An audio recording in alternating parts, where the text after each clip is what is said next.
पूज्य स्वामी वासुदेवाचार्य जी महाराज, काशी से पधारे जगत गुरु रामानंदाचार्य, पूज्य स्वामी डॉक्टर राम कमलाचार्य जी महाराज, वेदांती जी महाराज, काशी से ही पधारे जगत गुरु श्री विष्णु स्वामी संप्रदायाचार्य, स्वामी संतोषाचार्य सतवा बाबा जी महाराज,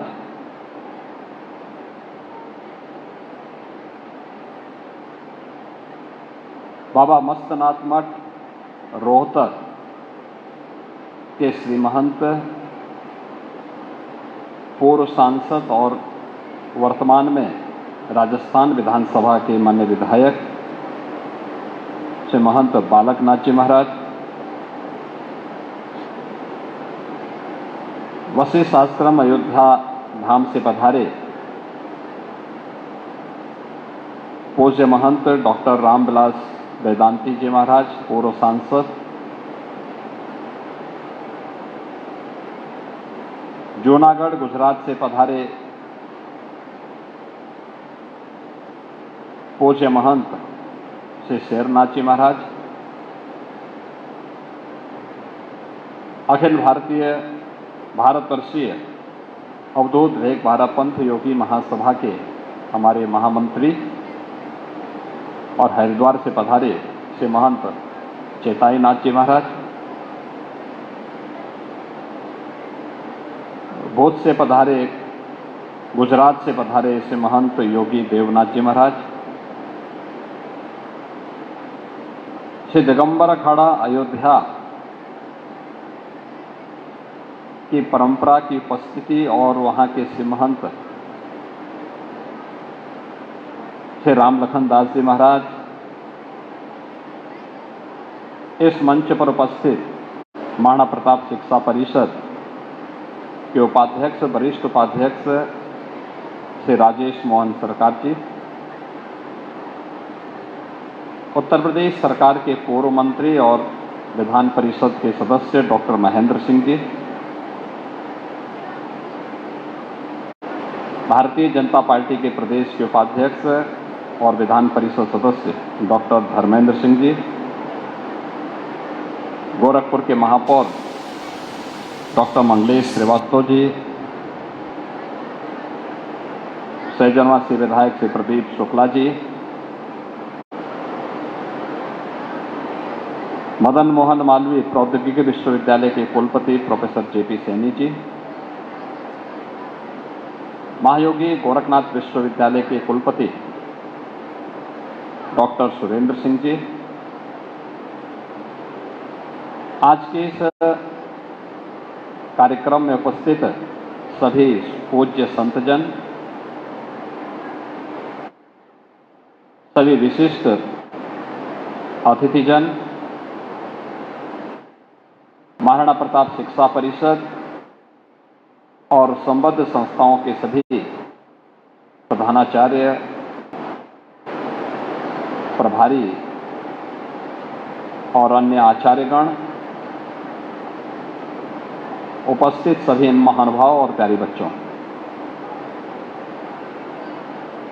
आज जब हम गोरक्षपीठ के इन पूज्य आचार्य द्वय के साप्ताहिक श्रद्धांजलि समारोह कार्यक्रम में यहाँ पर एकत्र हुए हैं, पिछले एक सप्ताह से अलग अलग कार्यक्रमों के माध्यम से यह समारोह गत वर्ष की भांति ही निरंतर आगे बढ़ रहा है। आज युग पुरुष ब्रह्मलीन महंत दिग्विजय नाथ जी महाराज की पावन पुण्यतिथि है और इस स्मृति में उनके पुण्य स्मृति को बनाए रखने के लिए गोरक्षपीठ अपनी उस परंपरा के प्रति श्रद्धा का भाव व्यक्त करने के लिए न केवल पीठ के माध्यम से बल्कि पीठ से संबद्ध संस्थाओं के माध्यम से भी अनेक प्रकार के कार्यक्रम आयोजित हो रहे हैं। सभी संस्थाओं में कोई न कोई कार्यक्रम आयोजित हैं और इन पूज्य संतों की उपस्थिति भी उन कार्यक्रमों के माध्यम से वर्तमान पीढ़ी के प्रति कुछ आग्रह करने और उनका मार्गदर्शन करना ही है। इन सब के पीछे का उद्देश्य भी एक ही है कि हम अपनी परंपरा से कुछ सीखें। ये हमारी विरासत थी और उसका महत्व क्या होता है। जब हम भारत की बात करते हैं तो दुनिया का सबसे प्राचीन विश्वविद्यालय तक्षशिला, ये वर्तमान में पाकिस्तान के अंदर वह क्षेत्र पड़ता है।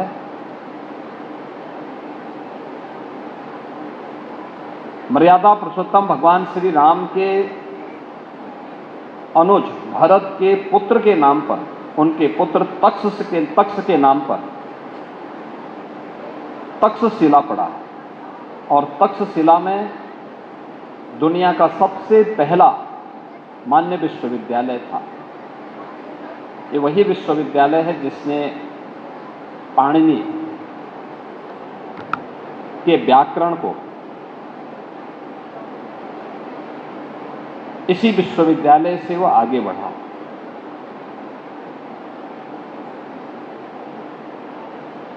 यही विश्वविद्यालय है जिसने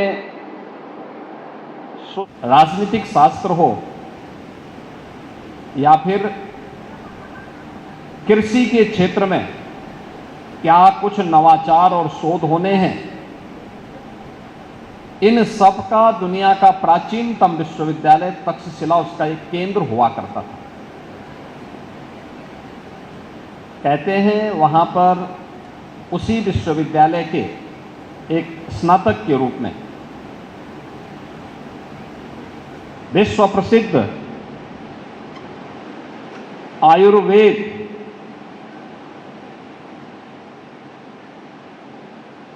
के मर्मज्ञ जीवक भी थे। जब वे अध्ययन कर रहे थे, कई वर्षों तक उन्होंने उस विश्वविद्यालय में वहां के योग्य आचार्यों के सानिध्य में आयुर्वेद की शिक्षा ली। शिक्षा लेने के बाद जब वह कई वर्ष हो गए उनको, उनके मन में आया कि मैं क्यों ना अपने देश को वापस जाऊं, यानी अपने वापस क्यों ना जिस क्षेत्र के थे वहां पर आकर के क्यों ना फिर अब इस कार्य को आगे बढ़ाऊं। तो उन्होंने अपने आचार्य के पास गए और आचार्य से कहा कि मैं बहुत वर्ष हो गए हैं मुझे यहाँ आयुर्वेद में जानते हुए, सीखते हुए, मैं चाहता हूँ कि मैं इसको समाज को भी दूं, लोक कल्याण के लिए अपने आप को समर्पित कर दूं। तो कोई भी शिष्य जब अपना शिक्षा का कार्यकाल यानी अध्ययन पूरा करने के बाद जब वापस अपने घर को जाता था तो आचार्य के द्वारा उसकी एक परीक्षा ली जाती थी। तो परीक्षा के रूप में जब उनके आचार्य ने उनसे कहा कि ठीक है आपको जाना है तो एक बात का ध्यान रखो कि जाओ सामने जो वन है इस वन में जाकर के देखो ऐसी कौन सी वनस्पति है जिसमें औषधीय गुण न हो। कहते हैं जीवक गए, 15 दिनों तक वह वन के एक एक कोने को उन्होंने छाना और वापस आकर के उन्होंने अपने आचार्य से कहा कि कोई भी ऐसी वनस्पति मुझे नहीं मिली जिसमें औषधीय गुण न हो। उन्होंने कहा कैसे? उन्होंने कहा नहीं। उन्होंने कहा सब में कुछ न कुछ औषधीय गुण हैं, और इसीलिए तो भारतीय मनीषा ने कहा कि अमंत्रम अक्षरम नास्ति, नास्ति मूलो अनौषधय, और अयोग्यो पुरुषो नास्ति योजकः तत्र दुर्लभः। यानी कोई अक्षर ऐसा नहीं जिसमें मंत्र बनने की सामर्थ्य न हो।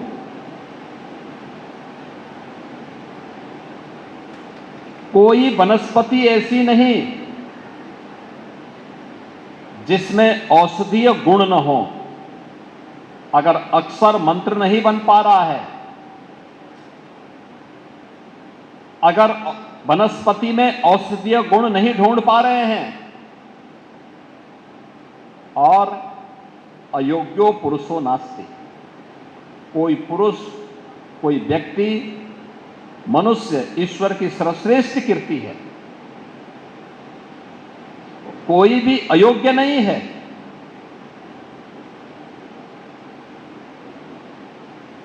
अगर मनुष्य अयोग्य है तो मान के चलिए कोई योग्य योजक नहीं मिला है। योग्य योजक यानी योग्य गुरु के रूप में, योग्य गुरु के अभाव में ही ये हो सकता है। अगर योग्य गुरु मिले तो मनुष्य अयोग्य नहीं हो सकता। योग्य आचार्य मिले, आयुर्वेदाचार्य मिले, कोई वनस्पति ऐसी नहीं जिसमें औषधीय गुण न हो, और कोई योग्य आचार्य मिल गया तो हर अक्षर को अपने आप में वो मंत्र में बदलने की सामर्थ्य रखता है। हमारे ऋषि परंपरा ने, भारत की ऋषि परंपरा ने, भारत के संतों की परंपरा ने उसी योजक के रूप में समाज की भूमिका का, अपनी सामाजिक और आध्यात्मिक भूमिका का निर्वहन किया। याद करिए महंत दिग्विजयनाथ जी महाराज, उनका जन्म मेवाड़ के उस इतिहास प्रसिद्ध कुल परंपरा में हुआ जिसने कभी विदेशी ताकतों के सामने कोई समर्पण नहीं किया, जूझते रहे, लड़ते रहे, और अंततः किसी कालखंड में मेवाड़ से जुड़े हुए जितने भी दुर्ग और किले विदेशी आक्रांताओं ने अपने कब्जे में लिए थे, महाराणा प्रताप ने अपने जीते जी सबको वापस ला करके भारत की हिंदुआ सूर्य की उस पताका को फिर से अनंत काल तक आने वाली पीढ़ी के लिए एक नई प्रेरणा दी। महंत दिग्विजयनाथ जी महाराज उस परंपरा से गोरखपीठ में आए थे, लेकिन नहीं आकर के केवल साधु का बाना पहन करके अपने आध्यात्मिक उन्नयन तक अपने आप को सीमित नहीं रखना। धर्म के जो हेतु हैं, अभ्युदय के लिए भी और निश्रेयस के लिए भी, यानी सांसारिक उत्कर्ष के लिए भी हम काम करेंगे और अपनी आत्मिक उन्नति के लिए भी कार्य करेंगे, जिससे मुक्ति मिल सके, जीवन में मुक्ति का मार्ग प्रशस्त हो सके। इन दोनों को साथ लेकर के चलने वाला ही सच्चा साधु हो सकता है, सच्चा ऋषि हो सकता है। और यही कार्य गोरखपीठ की इस परंपरा ने महंत दिग्विजयनाथ जी महाराज के नाम पर, पूज्य महंत अवेद्यनाथ जी महाराज के नाम पर किया। साधु अकेले होगा, पूरा समाज ही उसका परिवार है, पूरा राष्ट्र ही उसका कुटुंब है, सनातन धर्म ही उसकी जाति है। जब इस ध्येय के साथ वे कार्य किए तो संतों का संकल्प क्यों चरितार्थ होता है? इसलिए होता है, उनका संकल्प मूर्त रूप इसलिए लेता है क्योंकि उसमें एक पवित्रता छुपी होती है। उस संकल्प में एक दृढ़ता छुपी होती है, उनकी साधना का अंश घुला होता है। और उन्होंने संकल्प लिया था गोरखपुर में शिक्षा का एक केंद्र बनना चाहिए। साधन नहीं थे, देश गुलाम था। 1932 में उन्होंने महाराणा प्रताप शिक्षा परिषद की स्थापना कर दी।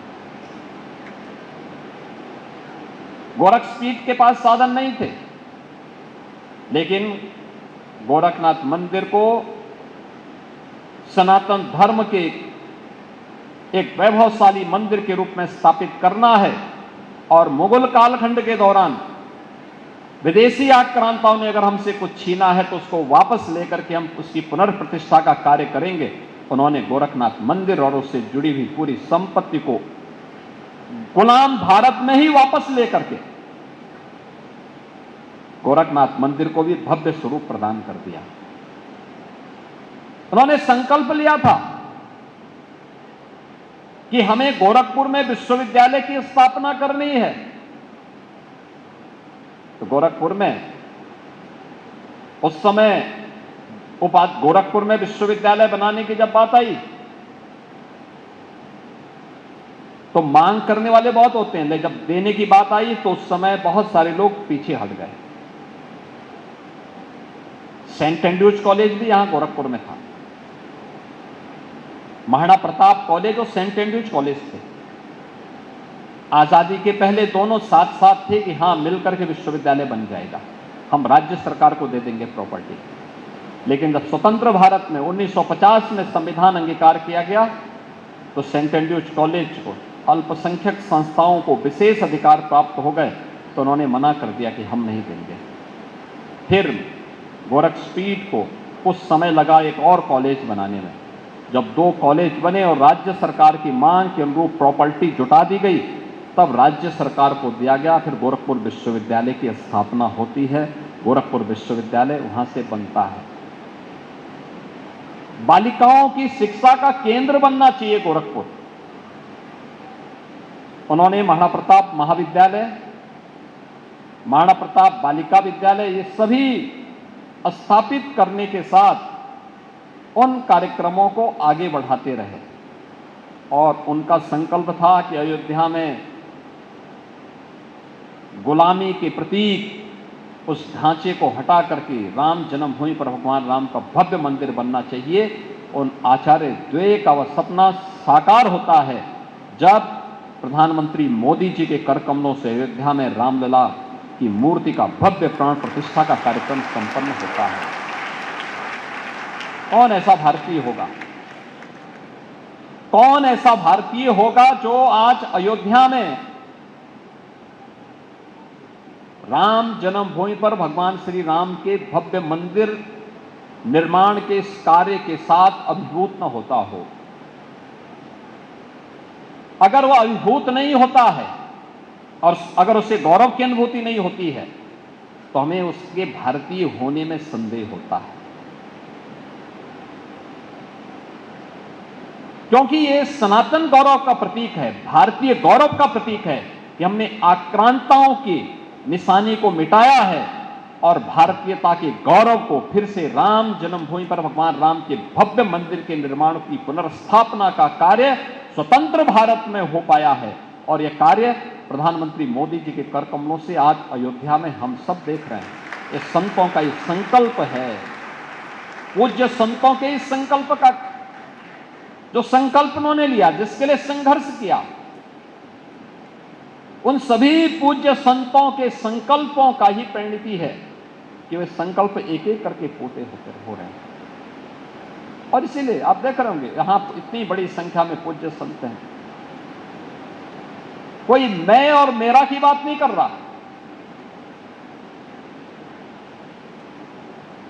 कोई ये नहीं कह रहा कि मेरे लिए ही सब होना चाहिए, मेरे परिवार के लिए होना चाहिए, क्योंकि उनका परिवार अपना व्यक्तिगत तो कोई परिवार ही नहीं, ये समाज ही उनका परिवार है, सनातन धर्म ही उनकी जाति है। और उन सबको लेकर के चलने, उन सबको अपने साथ जोड़ने की जो सामर्थ्य है वो पूज्य संतों के ही सानिध्य में होगी। और आज गोरखपीठ अपने आचार्य द्वय की उन स्मृति को उसी श्रद्धा भाव के साथ आगे बढ़ाने का कार्य कर रही है। मुझे प्रसन्नता है, पिछले एक सप्ताह से लगातार ये कार्यक्रम यहाँ पे चल रहे हैं, लगातार चल रहे हैं। और जैसे कार्यक्रम यहाँ पर हो रहा है, ऐसे ही कार्यक्रम आज उन सभी 52 संस्थाओं में भी एक साथ चल रहा है, जहाँ पर जो महंत दिग्विजयनाथ जी महाराज ने, महंत वैद्यनाथ जी महाराज ने, या उनकी प्रेरणा से जो संस्थान गोरखपीठ के द्वारा स्थापित हुए, उन सब में भी इस प्रकार के कार्यक्रम करके उनका पुण्य स्मरण किया जा रहा है, जिससे वर्तमान पीढ़ी उनके योगदान का स्मरण भी कर सके, उससे प्रेरणा भी प्राप्त कर सकें।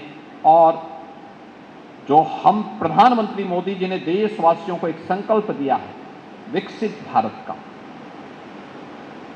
विकसित भारत ये केवल एक राजनीतिक संकल्प नहीं है, ये भारत का मंत्र है।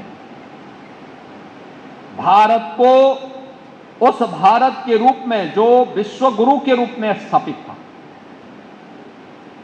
जिसने दुनिया के अंदर भारत की ताकत का एहसास कराया था, क्या ज्ञान में, क्या विज्ञान में, क्या अर्थशास्त्र में, क्या समाजशास्त्र में, क्या जीवन के किसी भी क्षेत्र में, जिसने दुनिया को भारत की ताकत का एहसास करा करके विश्व बंधुत्व के उस भाव के साथ जोड़ने का कार्य किया था, जिसमें पूरा भारत, पूरी दुनिया वसुधैव कुटुंबकम के रूप में एक परिवार के रूप में जुड़ती है। और यह भारत की दृष्टि है। इसलिए वसुधैव कुटुंबकम के लक्ष्य को, ये जो आपस में लड़ रहे हैं दुनिया की ताकतें, ये आपस में लड़े ना, ये केवल भारत ही कर पाएगा इसको रोकने का काम। और वह तभी जब भारत शक्तिशाली होगा, भारत विकसित होगा, भारत आत्मनिर्भर होगा। आत्मनिर्भर का मतलब हर भारतवासी आत्मनिर्भर होंगे, हर भारतवासी विकसित होगा, हर भारतवासी के चेहरे पर खुशहाली होगी, हर भारतवासी को उस संकल्प के साथ जुड़ना होगा। और संकल्प अगर हमारा शुद्ध है, निश्चल है, अंतःकरण के भाव से लिया गया हो, तो अवश्य पूरा होता है। तो विकसित भारत की संकल्पना को पूरा करने के लिए इन संतों का मार्गदर्शन, उन पूज्य संतों की प्रेरणा, उनका आशीर्वाद हम सबका एक पाथेय सदैव से रहा है, आगे भी रहेगा। इस विश्वास के साथ मैं युग पुरुष ब्रह्मलीन महंत दिग्विजयनाथ जी महाराज की 56वीं पुण्यतिथि के अवसर पर और राष्ट्र संत ब्रह्मलीन महंत वैद्यनाथ जी महाराज की 11वीं पुण्यतिथि के अवसर पर इन पूज्य संतों के श्री चरणों में कोटि कोटि नमन करता हूं, अपनी विनम्र श्रद्धांजलि अर्पित करता हूं। और मंचस्थ जितने भी हमारे पूज्य संतजन हैं, जगत गुरु रामानुजाचार्य पूज्य स्वामी वासुदेवाचार्य जी महाराज, जगत गुरु रामानंदाचार्य पूज्य स्वामी डॉक्टर राम कमलाचार्य वेदांती जी महाराज, जगत गुरु श्री विष्णु स्वामी संप्रदायाचार्य पूज्य स्वामी संतोषाचार्य सतवा बाबा जी महाराज, रोहतक से पधारे श्री महंत बालकनाथ जी महाराज, श्री महंत शेरनाथ जी महाराज, अयोध्या धाम से पधारे वशिष्ठ भवन आश्रम के श्री महंत और पूर्व सांसद डॉक्टर रामविलास वेदांती जी महाराज, और जितने भी हमारे पूज्य संतजन हैं, इन सभी पूज्य संतजनों का मैं हृदय से अभिनंदन करता हूं, उनका आभारी हूं कि उन्होंने समय निकाल करके इस पूरे कार्यक्रम में भागीदार बने। और इस कार्यक्रम अनवरत एक सप्ताह से चल करके आज सायंकालीन सत्र में फिर से कथा का आयोजन, श्रीमद् भागवत महापुराण की कथा का आयोजन होगा। और कल पूज्य महंत वैद्यनाथ जी महाराज की पावन पुण्यतिथि के कार्यक्रम के साथ हम यहाँ पर फिर से जुटेंगे। इस विश्वास के साथ आप सबके प्रति भी मैं अपनी शुभकामनाएं देता हूँ। धन्यवाद। जय हिंद। और अब पूज्य महाराज श्री के अध्यक्षीय उद्बोधन